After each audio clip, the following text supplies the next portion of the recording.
we're not going to see tender locomotives of this type available for those sort of prices again. Hi there everyone, welcome back to the channel. I'm Jennifer Kirk, welcoming you up here to the loft on Weir Yard. Now today we're going to continue our theme of model railways on a budget. And I know that, well, it's still quite expensive, but I've noticed that there's a particular type of locomotive that does seem to be out there at the moment at a really favourable price.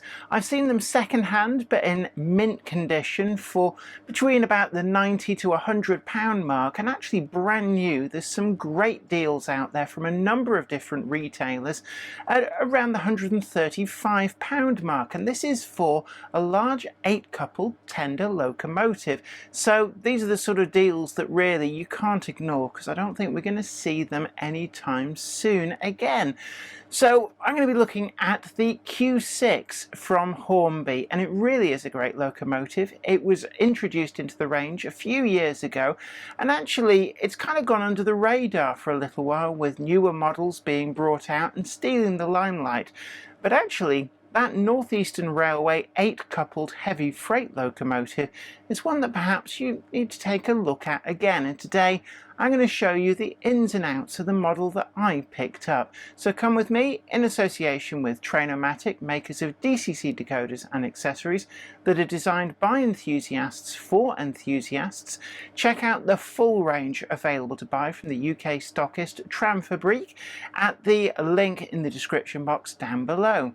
Additional support for this video comes from TMC, the Model Centre, the large, friendly, family-run business that has an incredibly comprehensive stock shop and website for all the new items, pre-orders, and old, second-hand, hard-to-find items too. Check them out at the website themodelcentre.com today. But without further ado, I'm really excited about this model, which I must do a big shout out to all of those who donated on the Monday Club with Super Chat. I've put the money towards this locomotive today, and I got a really good deal on it, but I couldn't have done this without you guys, so thank you so much. It is the Q6 from Hornby.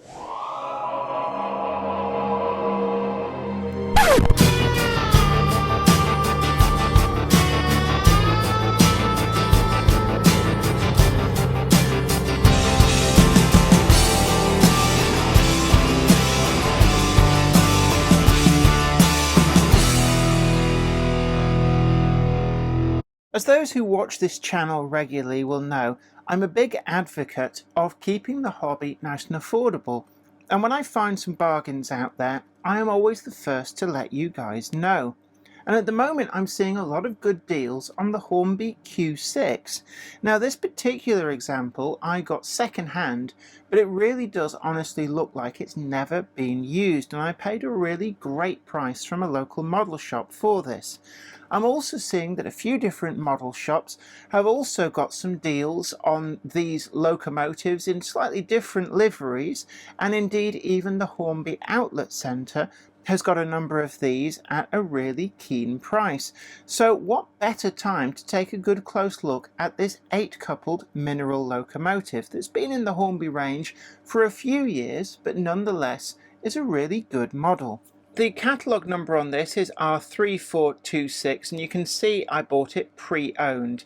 But the Q6 is one which I've actually had in my collection for quite some time, and when they first came out I actually bought it in the LNER plain black livery and have been more than happy with it. So you can see here my original number 3418 and the new member of the fleet 63429. These locomotives didn't get a lot of changes over the years, so they are perfect for any layout set in the northeast in particular, where you may be wanting to run some quite heavy coal or coke trains, and the Q6 is definitely your locomotive for this.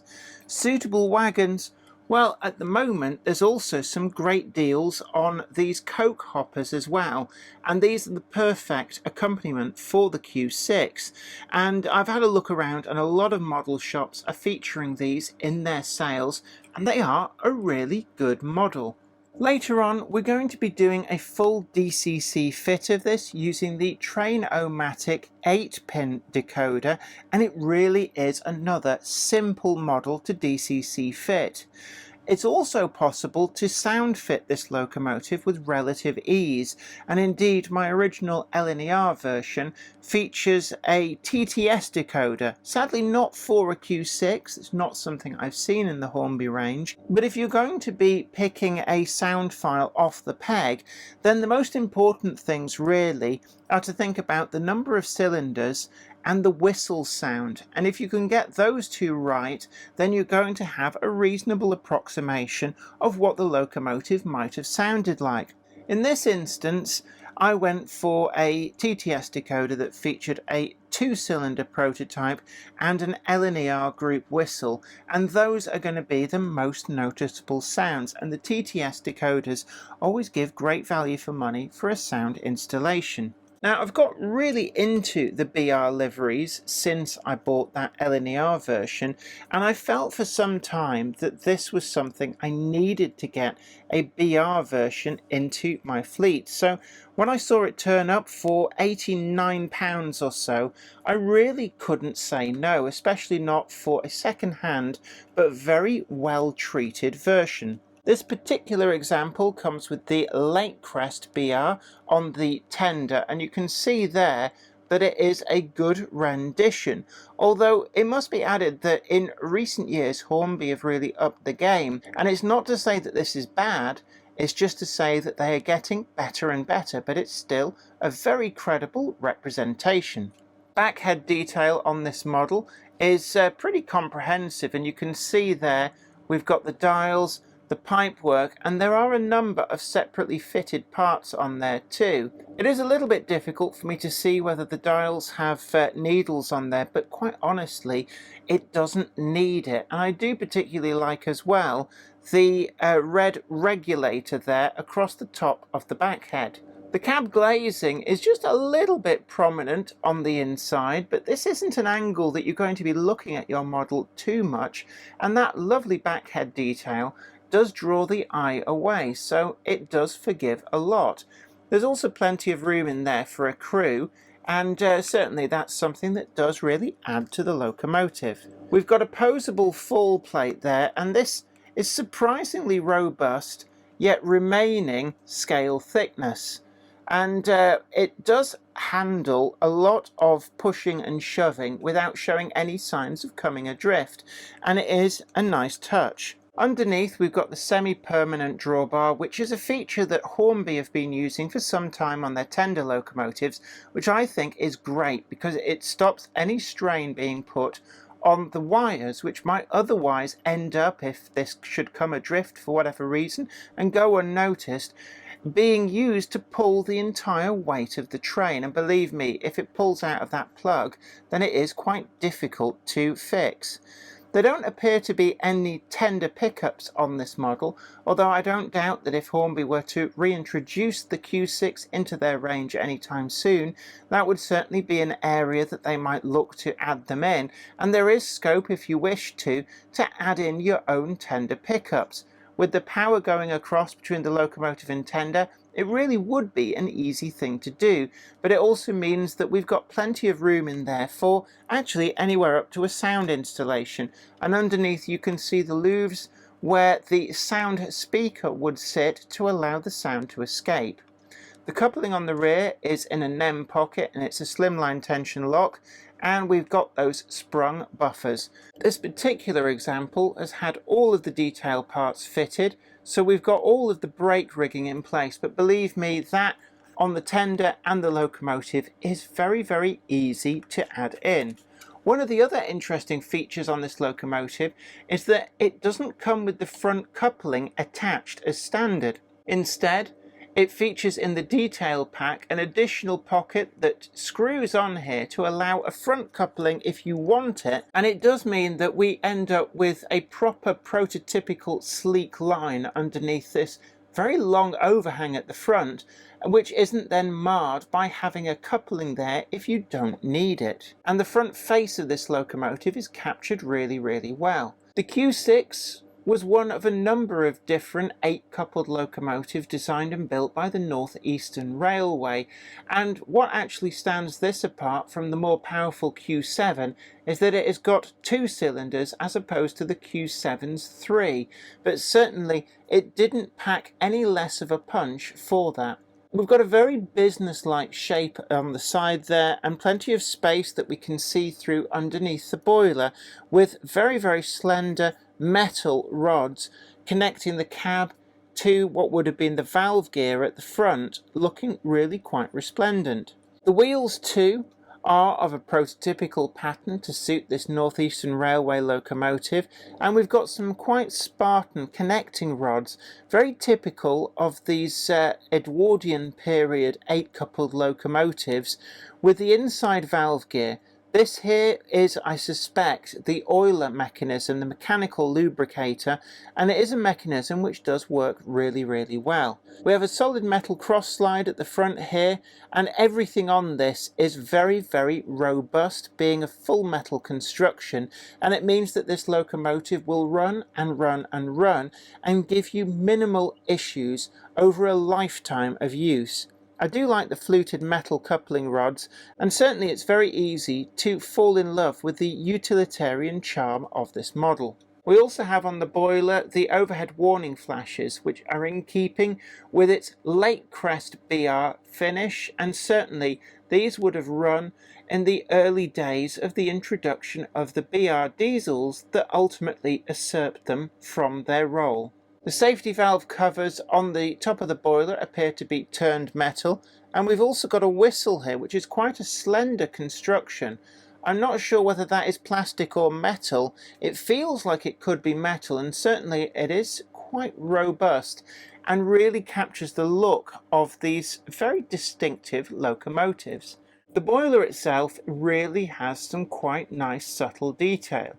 We've got separately fitted wire handrails all the way round, correctly curved to profile above the smokebox door.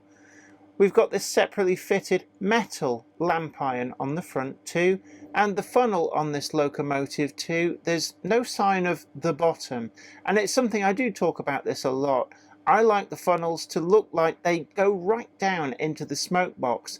You're going to be looking down at your model an awful lot, so it might as well look right from this angle. The rivet detail around the smoke box is really well done, and some of this other subtle detail really is nicely realised. There's a banding line across the top of the boiler, and this is prototypically correct.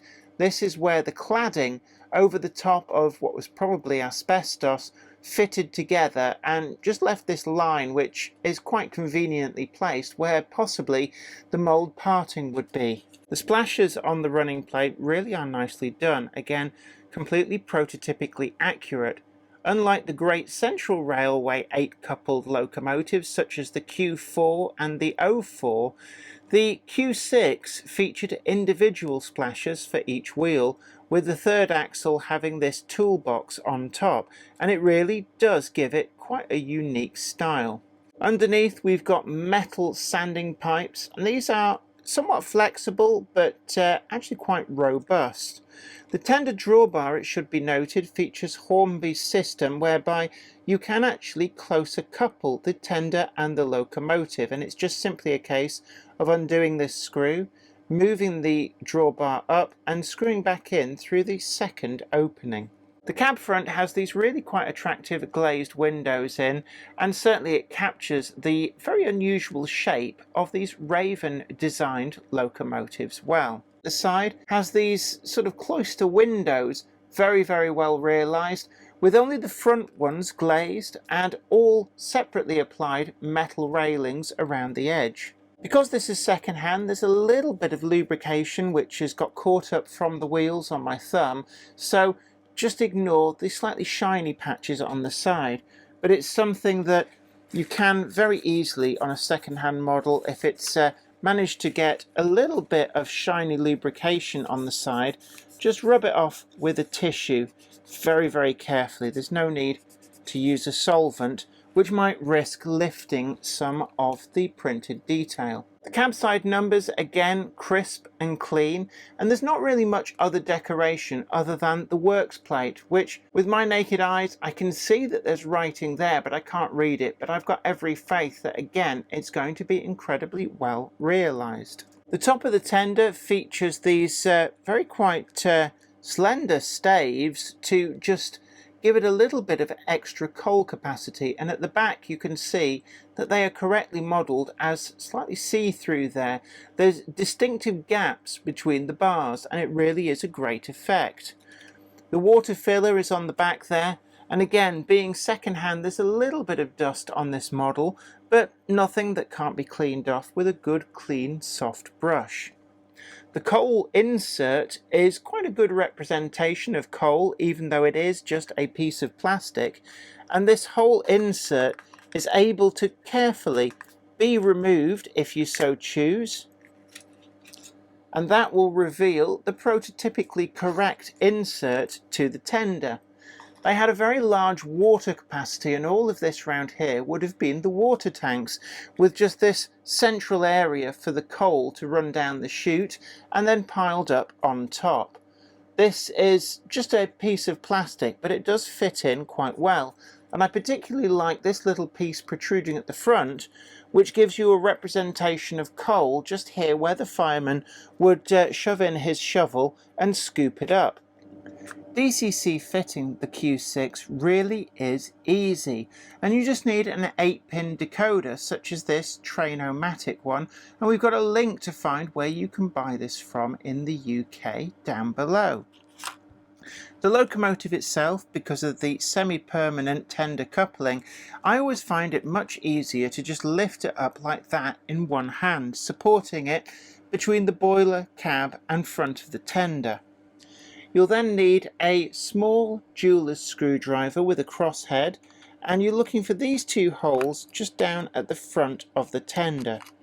Carefully undo both of those, taking great care not to lose the screws, and then put the locomotive down right way up, and the tender just lifts off at the front and unclips at the back, revealing plenty of space inside where you'll find the 8-pin socket at the back.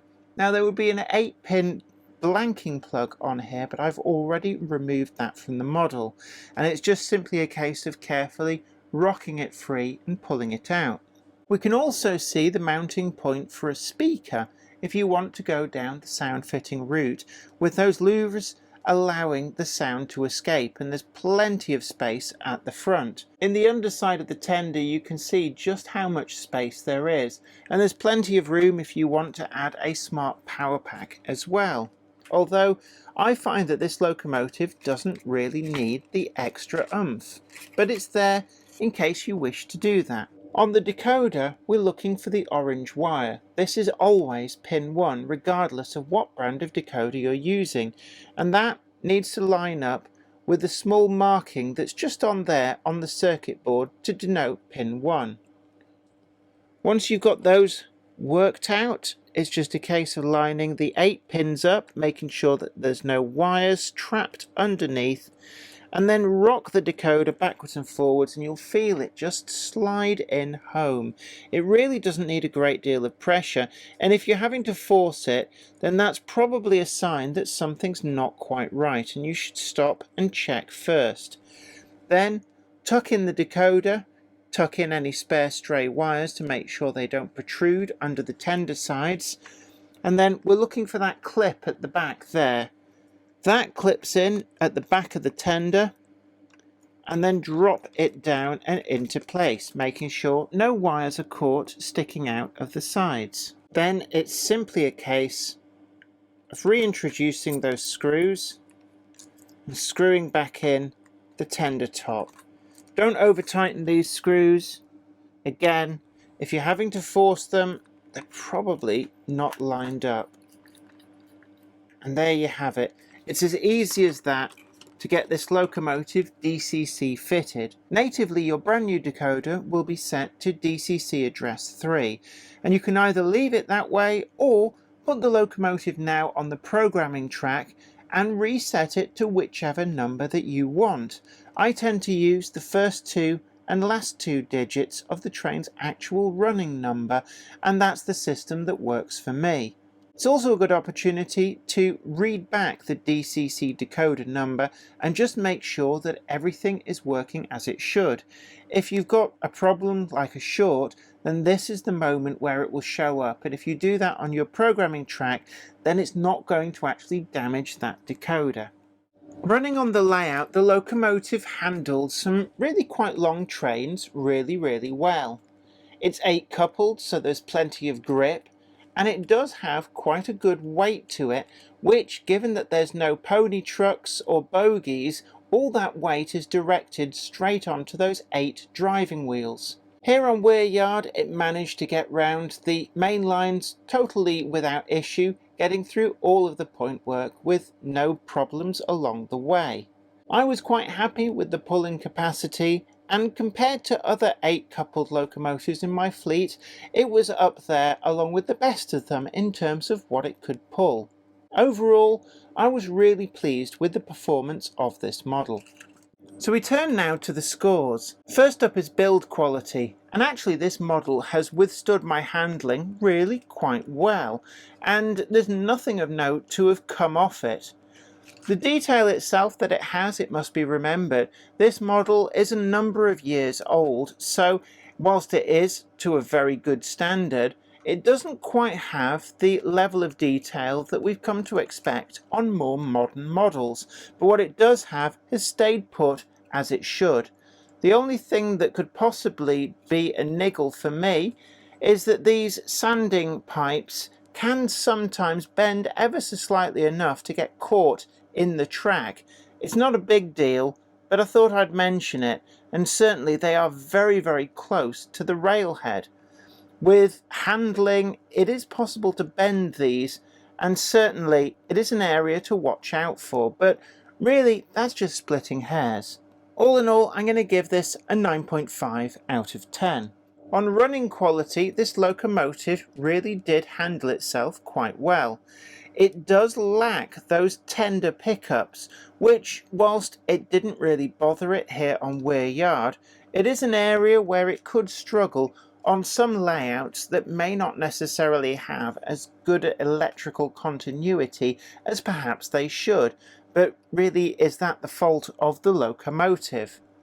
There didn't seem to be a lot of slipping, but I did notice a little bit where it was climbing a gradient on a curve with a full load. But quite frankly, here on Weir Yard, we are able to tax locomotives, and it did hold up quite well. So I'm going to give this a 9.4. Dcc Fitting and Innovation, the Dcc Fit, really is quite easy. I do like these tenders that just lift off with a couple of screws to reveal quite a good large space where the user is not taxed to find the place to put stay-alives, sound decoders, speakers. There really is plenty of space in this.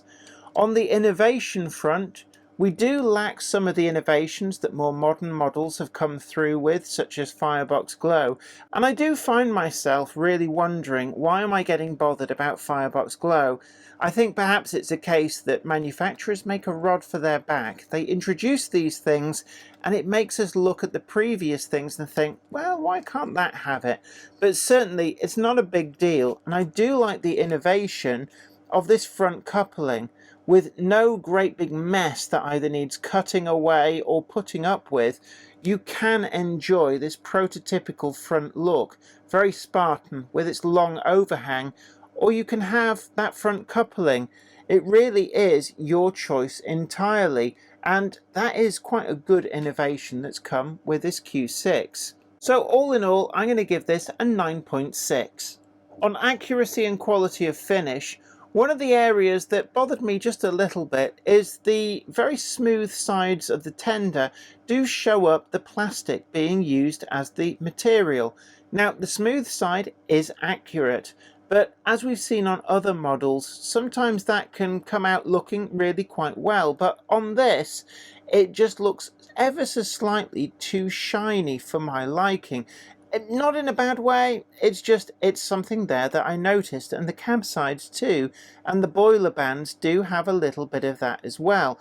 But all in all, this is a pretty good locomotive, and I'm going to give this a 9.2. On value for money, at the prices that they're available for, these do still offer a sub £100 locomotive second hand. I paid £89 for this, and certainly £99 does seem to be par for the course second hand. Brand new, I'm still seeing them on offer for around the £120 to £130 mark. They are out there, and certainly we're not going to see tender locomotives of this type available for those sort of prices again, so get them whilst you can. So I'm going to give this a 9.0, and that gives us a total score of 46.7. Well, I hope you really enjoyed today's video and found it informative, and of course I'd love to hear from you. Is the Q6 a model that you've had since they first came out? What do you think about it? Or indeed, is this a model that you've started seeing these great bargains on offer to and have gone to pick out your own version? Let me know in the comments down below. Also, please do like, share and subscribe, and check out our merch store too for all of the great t-shirts, hoodies, mugs, die-cut stickers and more besides. And the Monday Club wagon is still available to order at the link down below. But until next time, this is me, Jenny Kirk, saying take great care of yourself. Happy modelling. Bye for now. Today's video comes in association with Trainomatic, makers of DCC decoders and accessories that are designed by enthusiasts for enthusiasts. Find the full range available to order now at tramfabrique.co.uk. Support also comes from TMC, the Model Centre. Check out their comprehensive and fully stocked website at themodelcentre.com. For project ideas, why not look at their airbrush offers at the link in the description and have a go at creating your own weathering and graffiti masterpieces. It couldn't be simpler.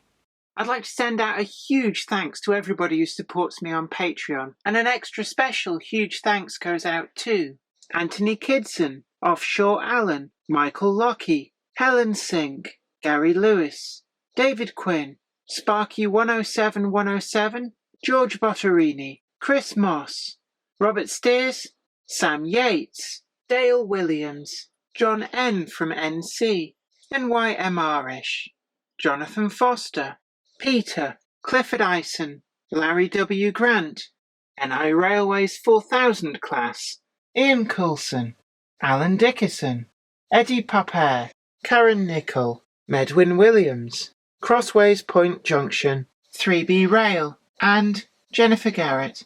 Thank you. Without you guys, I couldn't do this.